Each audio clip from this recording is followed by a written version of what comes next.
We have not the requisite data, chimed in the professor, and he went back to his argument. No, he said, I would point out the fact that if, as Pripasov directly asserts, perception is based on sensation, then we are bound to distinguish sharply between these two conceptions.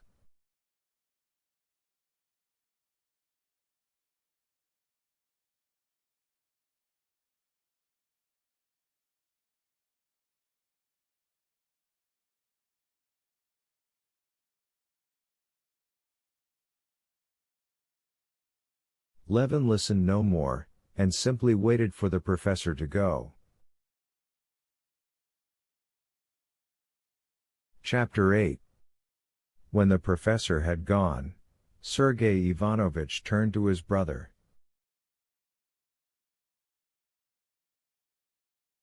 Delighted that you've come. For some time, is it? How's your farming getting on?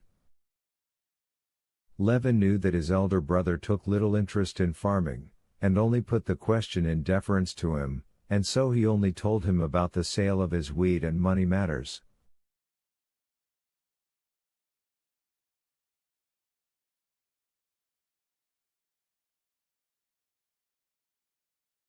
Levin had meant to tell his brother of his determination to get married, and to ask his advice.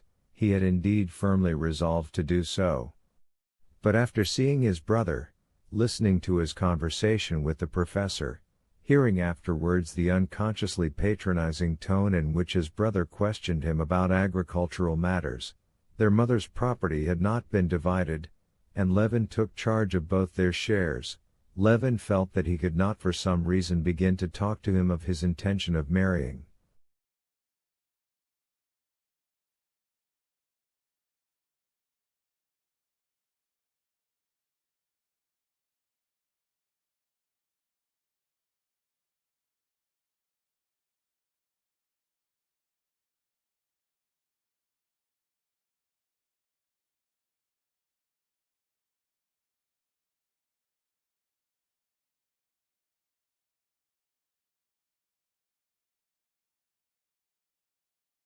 He felt that his brother would not look at it as he would have wished him to.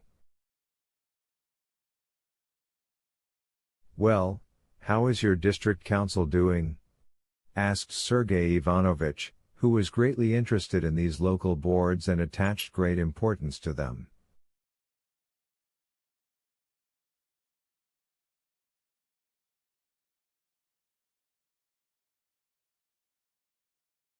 I really don't know. What? Why, surely you're a member of the board? No, I'm not a member now, I've resigned, answered Levin, and I no longer attend the meetings.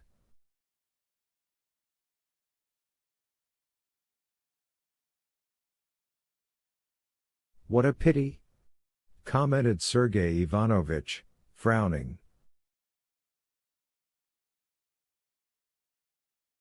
Levin in self-defense began to describe what took place in the meetings in his district.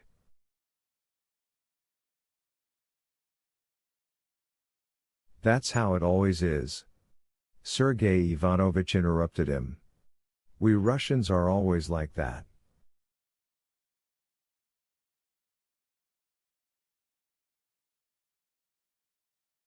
Perhaps it's our strong point, really, the faculty of seeing our own shortcomings, but we overdo it, we comfort ourselves with irony which we always have on the tip of our tongues.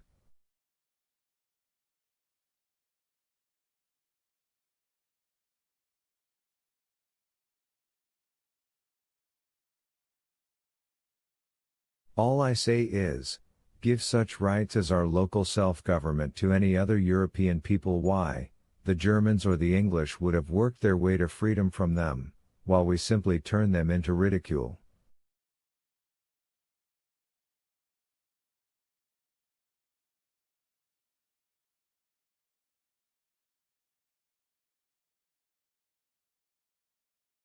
But how can it be helped?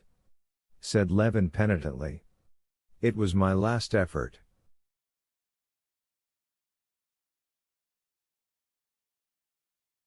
And I did try with all my soul. I can't. I'm no good at it. It's not that you're no good at it, said Sergei Ivanovich, it is that you don't look at it as you should.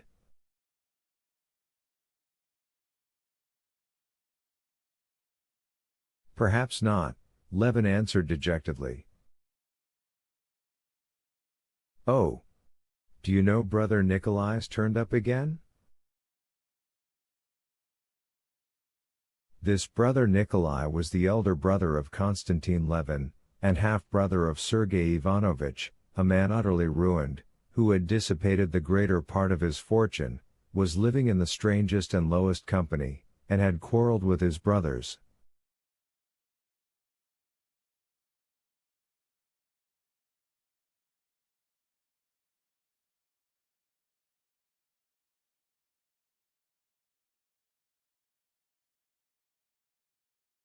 What did you say?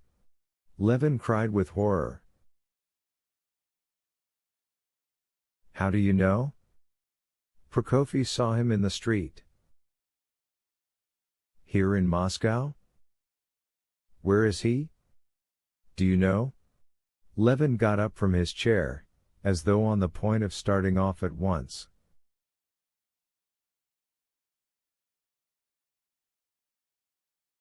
I am sorry I told you, said Sergei Ivanovich, shaking his head at his younger brother's excitement. I sent to find out where he is living, and sent him his IOU to Trubin, which I paid.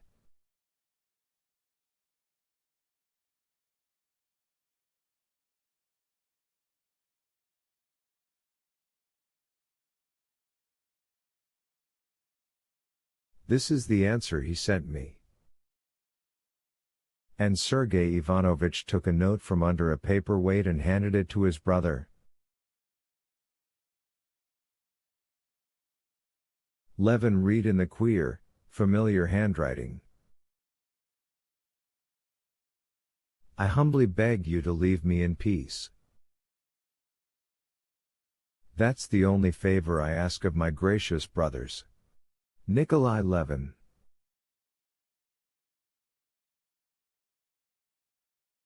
Levin read it, and without raising his head stood with the note in his hands opposite Sergei Ivanovich.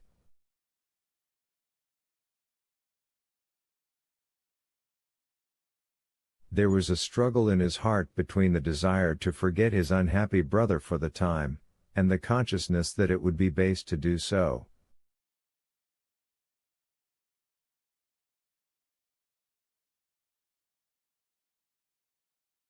He obviously wants to offend me, pursued Sergei Ivanovich, but he cannot offend me, and I should have wished with all my heart to assist him, but I know it's impossible to do that.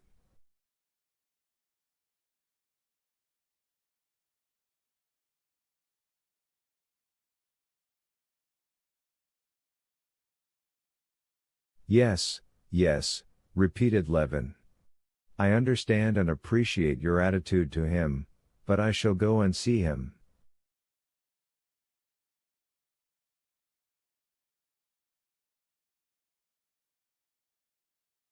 If you want to, do, but I shouldn't advise it, said Sergei Ivanovich. As regards myself, I have no fear of your doing so, he will not make you quarrel with me, but for your own sake, I should say you would do better not to go.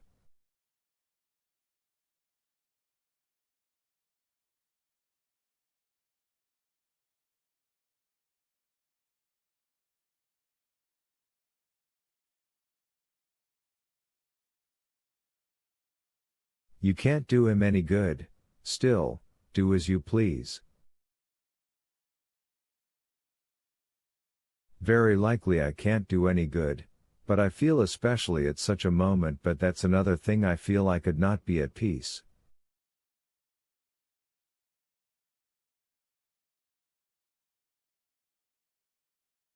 Well, that I don't understand, said Sergei Ivanovich. One thing I do understand, he added, it's a lesson in humility.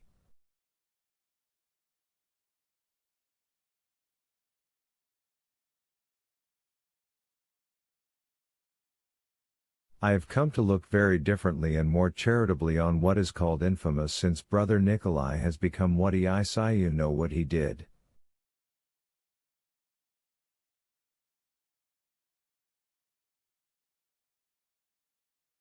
Oh, it's awful, awful, repeated Levin. After obtaining his brother's address from Sergei Ivanovitch's footman, Levin was on the point of setting off at once to see him, but on second thought he decided to put off his visit till the evening.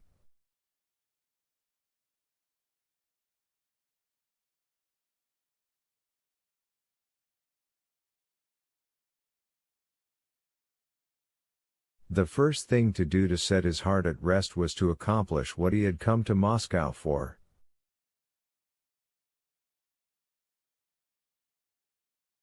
From his brothers Levin went to Oblonsky's office, and on getting news of the Sherbatskys from him, he drove to the place where he had been told he might find Kitty.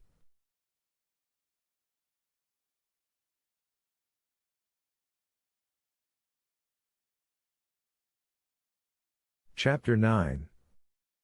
At 4 o'clock, conscious of his throbbing heart, Levin stepped out of a hired sledge at the zoological gardens, and turned along the path to the frozen mounds and the skating ground, knowing that he would certainly find her there, as he had seen the Sherbatskys' carriage at the entrance.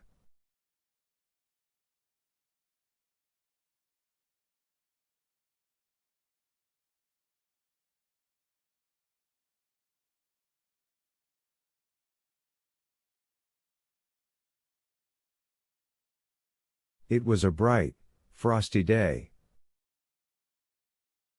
Rows of carriages, sledges, drivers, and policemen were standing in the approach.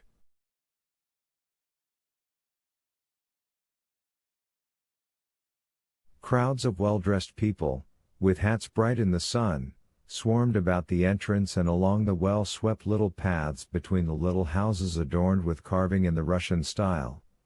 The old curly birches of the gardens, all their twigs laden with snow, looked as though freshly decked in sacred vestments.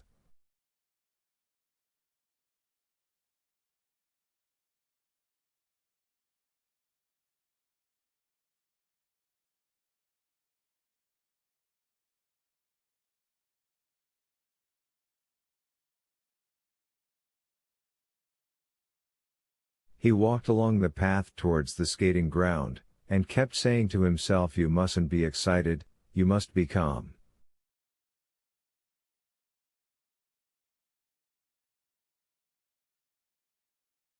"What's the matter with you?"